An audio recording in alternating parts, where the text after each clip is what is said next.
감사합니다. 부활하신 예수님께서 두려움 가운데 있는 제자들에게 나타나셔서 너희에게 평강이 있을지어다 이렇게 말씀하셨습니다. 우리 주님은 죽음도 이기시고 승리하셨습니다. 그 승리하신 주 예수 그리스도의 은혜가 우리들을 눈동자와 같이 지키시고 언제나 함께 하실 줄 믿습니다. 오늘도 부활 후 첫 주일 3부 예배에 참여하신 성도님들, 또 우리 교회를 방문해서 오신 분들, 여러 곳에서 다양한 예배를 드리시는 모든 이들에게 하나님의 평강이 함께 하시기를 바랍니다. 한경지 기념관 2층에 가시면 우리 한 목사님 오래된 사진들을 전시하고 있는데 가서 보시고 우리 목사님의 우리 교회를 위한 여러 수고들을 기억하시고 또 목사님의 신앙과 삶을 마음으로 다시 떠올리시면 좋겠습니다. 그리고 여름에 하던 산상 기도회를 이 봄으로 옮겨서 2주간에 하던 거를 한 주간에 모아서 하는, 처음으로 그렇게 하게 되는데 요 한 주 지나서 하루에 3번씩 전부 7번 말씀을 받게 되겠습니다. 여러분들 다 시간을 조정하시고 또 저녁에는 우리 교회학교 어린이를 위한 산상 기도회도 하는데 빠짐없이 들어오셔서 큰 은혜를 함께 하시기를 바랍니다. 사순절을 시작하면서 설교 본문을 누가복음에서 우리가 함께 나누겠습니다 이렇게 말씀을 드렸고, 그동안 누가복음 여러 군데 말씀을 생각하였고, 또 고난주간 특별 새벽기도회 시간에도 누가복음 말씀을 묵상을 하였습니다. 그리고 이제 오늘 누가복음 마지막 장 24장 44절부터 48절까지 말씀을 읽었습니다. 그런데 여러분, 성경 본문을 한번 보시면요, 이게 단락을 나눠 놓았는데 44절부터 49절까지 여러분 성경에 단락이 나눠져 있을 것입니다. 그런데 왜 본문을 48절까지만 읽었는지 궁금하지 않으세요? 그 이유는 49절은 한 절 잘 숨겨놨다가 이번 금요기도회 때 하려고 빼놓은 겁니다. 그러니까 금요기도회 다 오셔야 되는 거예요. 49절은 금요일 날 합니다. 그리고 그 50절부터 끝에 몇 절 남잖아요. 이제 그거는 요 다음 주일 날 합니다. 그러니까 그렇게 아시고 이번 금요일 날 많이 오시기를 부탁드립니다. 우리 영락교회에도 바둑 좋아하시는 분들이 많으실 텐데 그 바둑에는 복기라는 게 있습니다. 이미 바둑을 다 둬서 승패가 결정이 됐는데 그걸 처음부터 돌 하나하나를 다시 생각해 가면서 그 과정을 검사하는 거죠. 그 어떤 한 수가 나에게 승리를 가져왔는지 혹은 패배를 가져왔는지, 그래서 바둑하신 분들은 이 복기를 꼭 하신다고 합니다. 그런데 오늘 말씀을 읽노라면 마치 바둑을 복기하듯 예수님께서 제자들과 함께 아주 특별한 일을 하신 것을 볼 수 있습니다. 여러분, 예수님 사건 그러면 예수님 탄생, 이 땅에 사신 일, 십자가 지신 일, 부활하신 일, 이 일련의 사건을 예수님 사건이라고 할 때 그 절정은 예수님의 부활입니다. 부활은 정말 놀라운 거예요. 뭐라고 말해야 될지 잘 모르겠어요. 이런 생각도 해봤어요. 10대 0으로 경기 종료 1분 전까지 지고 있던 축구 경기를 단 1분 만에 역전한 것보다 1000만 배, 억만 배 더 놀라운 일이 예수님의 부활입니다. 여러분, 제자들이 부활하신 예수님을 눈으로 보고 그 손을 만지면서 그 얼마나 감격하고 경탄하고 흥분하고 그랬겠는지, 그 놀라움이 너무 커서 예수님을 바라보면서 두려움까지 느꼈을 정도로 예수님의 부활은 말로 표현할 수 없는 흥분을 그들에게 가져왔습니다. 자, 그런데 여러분, 우리 예수님은 그들의 흥분한 마음을 가라앉히셨어요. 그리고 불러 모으셨습니다. 그리고는 차분하게 당신에게 일어난 모든 사건, 이 땅의 탄생, 사시고 죽으시고 부활하신 이 모든 일을 성경을 근거로 해서 하나하나 짚어주시면서 이것이 성경의 성취라는 것을 제자들에게 깨닫도록 말씀하셨습니다. 그게 오늘 말씀 44절인데 우리 함께 읽어보시도록 하겠습니다. 또 이르시되 내가 너희와 함께 있을 때에 너희에게 말한 바 곧 모세의 율법과 선지자의 글과 시편에 나를 가리켜 기록된 모든 것이 이루어져야 하리라 한 말이 이것이라 하시고. 아멘. 여기 모세의 율법, 선지자의 글, 그리고 시편이라고 이렇게 나열하듯이 표현했는데 한마디로 표현하면 구약 성경을 말하는 것입니다. 구약 성경에 예수님에 관한 말씀이 많이 나오는데 그것이 그대로 이루어질 것이라고 제자들에게 이미 여러 차례 말씀하신 바가 있었거든요.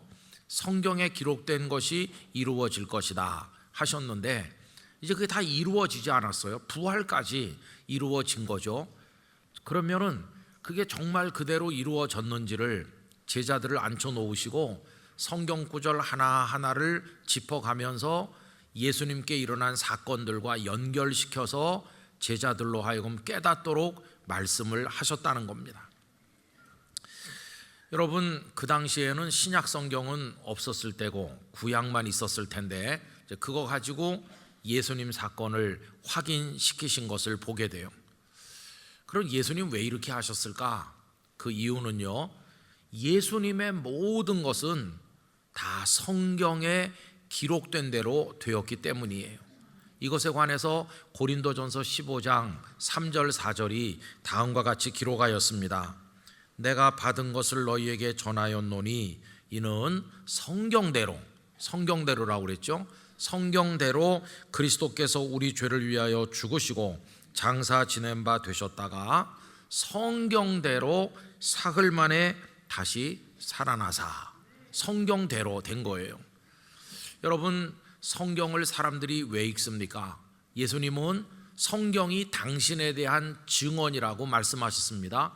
요한복음 5장 39절, 너희가 성경에서 영생을 얻는 줄 생각하고 성경을 연구하거니와, 그 다음에 읽어보실까요? 이 성경이 곧 내게 대하여 증언하는 것이니라. 분명히 말씀하시기를 성경이 예수님에 관한 증언이라고 말씀을 하신 것이에요. 여러분, 성경의 주제가 뭘까? 여러 가지 얘기를 할 수 있지만은 우리가 가진 성경은 구약과 신약으로 이루어져 있습니다. 그 약자는 약속한다 하는 뜻이죠. 그러니까 구약, 오래된 약속, 신약, 새로운 약속, 두 가지가 성경 전체의 구조입니다. 그럼 오래된 약속이 뭐냐? 죄인인 우리들을 구원하시기 위해서 하나님께서 구원자 메시아를 보내주겠노라 하는 게 구약의 내용인데 이미 성취되어 예수님께서 이 땅에 오셔서 우리의 구주가 되셨습니다. 그럼 신약은 뭔가? 신약은 그 예수님을 구주로 영접하여 믿으면 멸망하지 않고 영생을 얻게 해 주시겠다는 것과 그 구주께서 이 땅에 재림하여 오실 것이니 그분을 기다리라고 하는 약속이죠. 그런데 이 새 약속은 지금도 현재 진행형이고 이 자리에서 예배드리는 영락교회 성도들께서도 예수님을 구주로 믿어 영생을 얻은 분들이 되신 줄 믿습니다. 그리고 우리도 주의 나라에 이르는 그날을 기다리고 주님의 재림을 대망하면서 이 땅을 살아가고 있는 것이죠. 이 성경은 이렇게 두 약속으로 구성되어 있고 예수님 당시에는 신약은 없었고 이때는 구약만 있었는데 그 구약에 예언된 대로 예수님의 모든 것이 정확하게 이루어졌다는 것입니다. 지금 이 짧은 시간에 그걸 다 확인할 수는 없지만 구약의 몇몇 구절을 통해서 예수님 사건이 어떻게 성취되었는가를 좀 확인하고자 하는데요. 예수님께서 처녀를 통해서 탄생하실 동정녀 탄생에 관해서 이사야 7장 14절, 그러므로 주께서 친히 징조를 너희에게 주실 것이라. 보라, 처녀가 잉태하여 아들을 낳을 것이요 그의 이름을 임마누엘이라 하리라. 베들레헴에서 탄생하실 것에 관해서 미가서 5장 2절, 베들레헴 에브라다야 너는 유다 족속 중에 작을지라도 이스라엘을 다스릴 자가 네게서 네게로 나올 것이라. 그의 근본은 상고에 영원에 있느니라. 예수님의 사역지가 갈릴리가 중심이 될 것에 대해서 이사야 9장 1절 전에 고통받던 자들에게는 흑암이 없으리로다. 옛적에는 여호와께서 스불론 땅과 납달리 땅이 멸시를 당하게 하셨더니 후에는 해변길과 요단 저쪽 이방의 갈릴리를 영화롭게 하셨느니라. 또 은 30개에 팔릴 것에 관해서 스가랴 11장 12절 내가 그들에게 이르되 너희가 좋게 여기거든 내 품삯을 내게 주고 그렇지 아니하거든 그만두라. 그들이 곧 은 30개를 달아서 내 품삯을 삼은지라. 로마 병정들이 예수님의 옷을 제비 뽑을 것에 관해서 시편 22편 18절 내 겉옷을 나누며 속옷을 제비 뽑나이다. 우리 예수님께서 엘리 엘리 라마 사박다니 하시면서 십자가에서 고통 중에 부르짖을 것에 관해서 시편 22편 1절 내 하나님이여 내 하나님이여 어찌 나를 버리셨나이까. 어찌 나를 멀리하여 돕지 아니하시오며 내 신음소리를 듣지 아니하시나이까. 예수님의 고난받으심으로 우리가 살게 될 것에 관해서 이사야 53장 5절과 6절 그가 찔림은 우리의 허물 때문이요 그가 상함은 우리의 죄악 때문이라. 그가 징계를 받음으로 우리는 평화를 누리고 그가 채찍에 맞음으로 우리는 나음을 받았도다. 우리는 다 양 같아서 그릇 행하여 각기 제 길로 갔거늘 여호와께서는 우리 모두의 죄악을 그에게 담당시키셨도다. 예수님의 부활에 관해서 시편 16편 9절 10절 이러므로 나의 마음이 기쁘고 나의 영도 즐거워하며 내 육체도 안전히 살리니 이는 주께서 내 영혼을 수월에 버리지 아니하시며 주의 거룩한 자를 멸망시키지 않으실 것임이니이다. 그래서 중요한 것만 몇 가지 소개를 드려도 이와 같죠. 그리고 이제 오늘 본문에서 예수님은 회개하는 구원의 셈이 예루살렘에서 시작된다고 말씀하셨어요. 여러분 오늘 본문 46절부터 보십시오. 또 이르시되 이같이 그리스도가 고난을 받고 제3일에 죽은 자 가운데서 살아날 것과 또 그의 이름으로 죄사함을 받게 하는 회개가 예루살렘에서 시작하여 모든 족속에게 전파될 것이 기록되었으니 라고 하셨죠. 예루살렘에서 시작해서 모든 민족, 모든 백성들에게 퍼져간다. 근데 이게 어디 나오냐 하면 스가랴 13장 1절에 이렇게 나와요. 그날에 죄와 더러움을 씻는 셈이 다윗의 족속과 예루살렘 주민을 위하여 열리리라.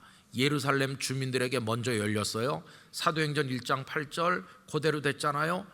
오직 성령이 너에게 임하시면 너희가 권능을 받고 예루살렘에서 시작하죠. 예루살렘, 온 유대, 사마리아 땅끝 모든 족속에게로 퍼져갈 걸 말씀하셨잖아요. 자, 여러분 이렇게 보면 성경의 한마디 한마디 말씀이 다 예수님의 삶을 통해서 정확하게 이루어졌다는 사실을 확인할 수 있는 거죠. 이게 다 성경대로 된 것이에요. 그런데 문제는 뭐냐 하면 이걸 알지 못했다는 것이에요. 여러분 예수님 계실 때 소위 성경 전문가들이 있었습니다. 제사장들, 서기관들, 바리새인들 뭐 이런 사람들 늘 성경 읽고 묵상하고 연구해서 가르쳤잖아요. 그런데 참 이상한 건 성경 읽으면서 하나님께서 우리를 불쌍히 여겨 구원자 메시아를 보내준다고 그랬으니 우리 다 그분을 기다립시다 이렇게 가르치던 바로 그들이 그분이 오셔서 눈앞에 있는데도 알아보지 못하는 거예요. 성경 연구가 헛수고가 된 것을 볼 수 있어요. 또 제자들은 어떻습니까? 이 제자들도 안타깝죠. 왜냐하면 늘 예수님과 함께 있으면서 말씀 듣고 같이 먹고 자고 예수님의 능력과 이적을 보고 예수님의 죽음과 부활을 목도하면서도 이분이 바로 우리가 배운 성경에 언급된 그분이 맞지 않느냐 이렇게 알아차려야 되는데 못 알아차리는 거예요. 주님을 따르는 제자들도 못 알아차려. 성경 박사라고 하는 사람들도 눈앞에 예수님이 계신데도 못 알았고, 그래서 성경 연구는 성경 연구대로 따로 하고 예수님은 예수님대로 따로 바라보니까 성경이 예수님을 증언하고 있는 걸 연결을 시키지를 못하는 거예요. 다 따로따로인 거죠. 여러분, 이게 얼마나 안타깝습니까? 자, 그래서 부활하신 예수님은 제자들을 다 불러 앉히신 거예요. 얘들아, 내가 십자가 졌고 부활했어. 구원의 길이 완성됐어. 이 복음이 완성됐다. 그렇지만 이제 너희들에게 필요한 과정이 남아 있는데, 이 모든 것이 성경대로 되었다는 것을 확인할 필요가 있다. 이리 가까이 와봐라. 내가 설명해 줄게. 그러면서 성경 구절 하나하나 짚어가면서 그게 어떻게 성취됐는지를 제자들에게 깨닫게 해주신 것이에요. 그게 아까 읽은 44절이에요. 그러면 제자들은요, 평상시 예수님을 보고 함께 있고 하면서 예수님에 대해서 어느 정도 믿음이 있었는데, 그분이 부활까지 하셔서 지금 눈앞에 계시잖아요. 이야, 굉장하시다 이러고 있는 차에 말씀을 통해서 하나하나 확인하니까 이제 그들이 알고 있던 게 더 분명해졌고, 아, 이분이 성경대로 오셨고 사셨고 죽으셨고 부활하셨구나, 우리의 구원자가 확실하구나. 그들의 믿음이 더 강화되고 분명해지고 그 고백이 확실해지고 예수 그리스도에 대한 자부심이 더 또렷해지지 않았겠어요? 여러분, 말씀이 그들의 믿음을 분명하게 더 강하게 만들어준 것을 우리가 알 수 있는 것이죠. 여러분, 우리도 똑같습니다. 가끔씩 환상을 봤다느니 어떤 영적 체험을 했다고 그러면서 이 성경책은 이제 필요 없는 것처럼 덮어놓는 사람들이 종종 있죠. 그건 너무도 잘못된 것이에요. 여러분, 이미 예수님을 구주로 믿고 있는데 우리가 끊임없이 해야 될 건 뭐냐 하면, 이미 믿고 고백하는 내용을 계속 성경을 통해 확인하고 또 확인하고 또 확인하면서 내가 얼마나 분명하게 믿고 고백하는지를 다시 재점검하고 더 또렷이 더 고백을 하고 흔들림 없는 믿음을 가지는 게, 그게 중요한 것이. 그래서 여러분, 이미 부활하셔서 승리하셨지만 주님은 말씀을 통해 그걸 뒷받침하신 것을 볼 수 있어요. 말씀을 통해서. 사도들이 이 일을 경험했기 때문에 여러분, 예수님께서 승천하신 다음에도 사도들은 이 일을 계속한 거예요. 말씀으로 이미 믿고 있는 것을 재확인하는 작업, 이걸 계속했어요.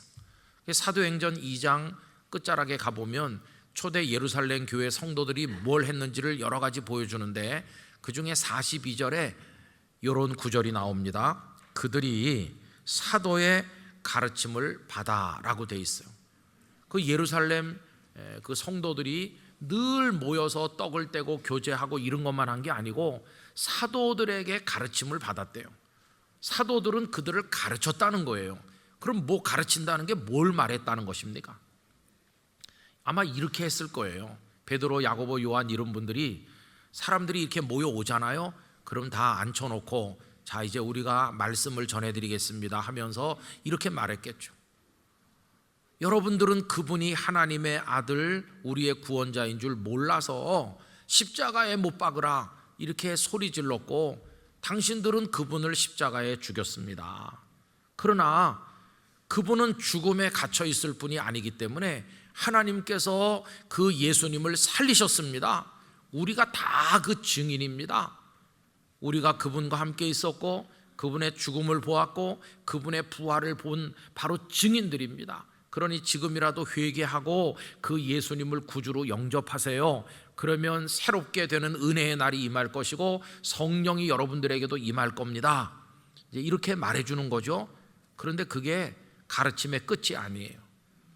그 다음이 있는 거죠. 그렇게 말해놓고, 자, 그럼 우리가 여러분들에게 증거하는 이 말씀이 허황된 것인지 성경에서 언급한 진리인지를 우리가 따져서 알려드리겠습니다. 그러면서 이 제자들이 성경 하나하나 따져가면서 거기 모인 사람들에게 확인시켜 주는 거죠. 미가서 5장 2절에 이렇게 되어 있는데, 예수님 베들레헴에서 나셨고 은 30개에 팔린다고 했는데 실제로 은 30개에 팔렸고, 이렇게 다 짚어주면 듣던 사람들이 얼마나 감격하겠어요. 오 주님, 제가 어리석고 둔해서 당신을 십자가에 못 박으라고 소리 지르는 그 무리 속에 한 사람이었는데 이제 보니까 당신은 하나님의 아들이시고 부활하셔서 저의 주님이 되셨군요. 더군다나 그게 우리가 밤낮 읽던 성경 속에 있었는데 그게 우둔해서 깨닫지 못하다가 당신의 제자들을 통해서 이제 깨우치게 되니 당신밖에 저의 구원자가 없는 줄 믿습니다. 저를 받아주십시오. 이렇게 고백할 거 아니겠어요? 그러니까 초대교회 성도들의 신앙은 그냥 예수님이 부활하셨대더라 거기에 근거한 게 아니고 그 부활을 성경을 통해서 확인하는 작업을 통해서 더 분명하게 확실하게 만들었다는 것을 깨닫게 되는 것이죠. 여러분, 건강한 신앙은 말씀에 의하여 세워지는 것입니다. 신앙 고백이 성경에 의해서 더 분명해지는 것입니다. 그리고 우리가 믿는 주님이 최고의 주님이시라고 하는 자부심도 성경을 통해서 강화된다는 것을 우리가 잊어서는 안 될 것입니다. 그래서 우리 영락의 성도들도 끊임없이 여러분이 이미 믿고 계신 거, 우리 주님에 관한 걸 말씀을 통해 확인하고 또 확인하고 또 확인하시기를 부탁을 드리는 것입니다. 여러분, 부활하신 것으로 더 이상 성경 같은 건 필요가 없게 됐다 그러면은 우리에게 신약 성경까지 더 얹어서 주실 이유가 없죠.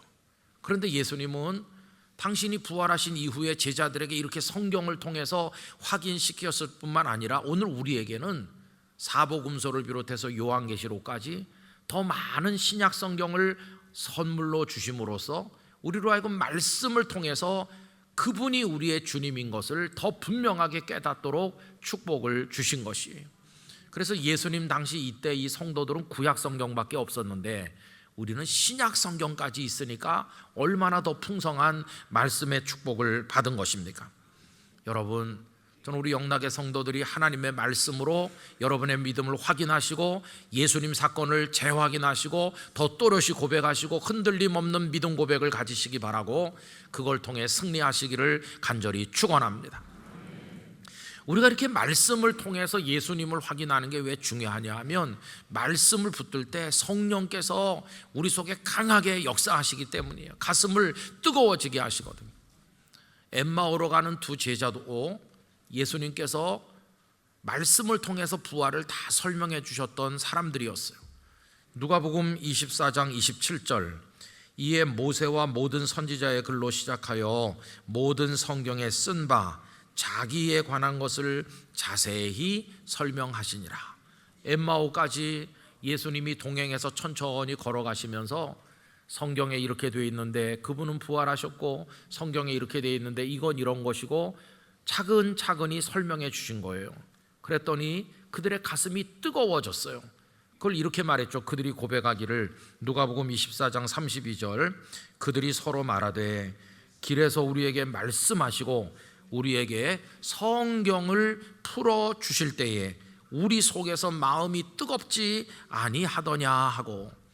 여러분, 성경 말씀을 설명하고 풀어 주실 때 왜 가슴이 뜨거워지냐 하면 말씀의 영이신 성령께서 역사하시기 때문이에요.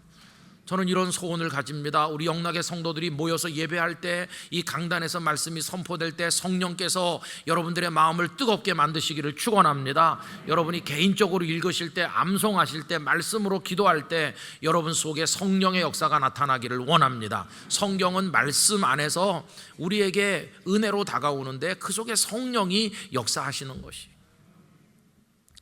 그래서 우리가 건강한 믿음을 가지려면 우리가 이미 믿고 있고 예수님이 이미 부활하셨는데 그걸 말씀을 통해서 확인하는, 늘 말씀을 연구하고 기도하는 거, 이게 필요한 거예요.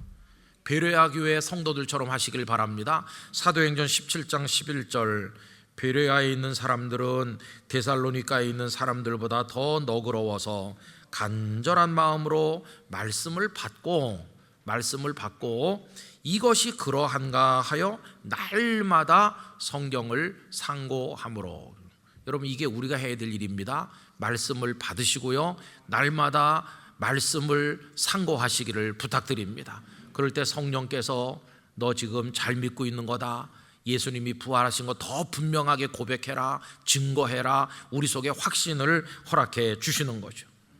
그래서 여러분, 오이코스 말씀 순서에 따라서 하루 2장, 3장, 4장 성경을 꼭 읽으시고 그 은혜를 묵상하시고 그걸 소그룹에서 나누시고 구역에서 가족들과 함께 나누시고 그걸 나가서 선포하실 때 하나님의 영이 우리를 뜨겁게 감동하시고 놀라운 은혜의 세계로 더 깊이 들어가도록 만드실 줄로 믿습니다.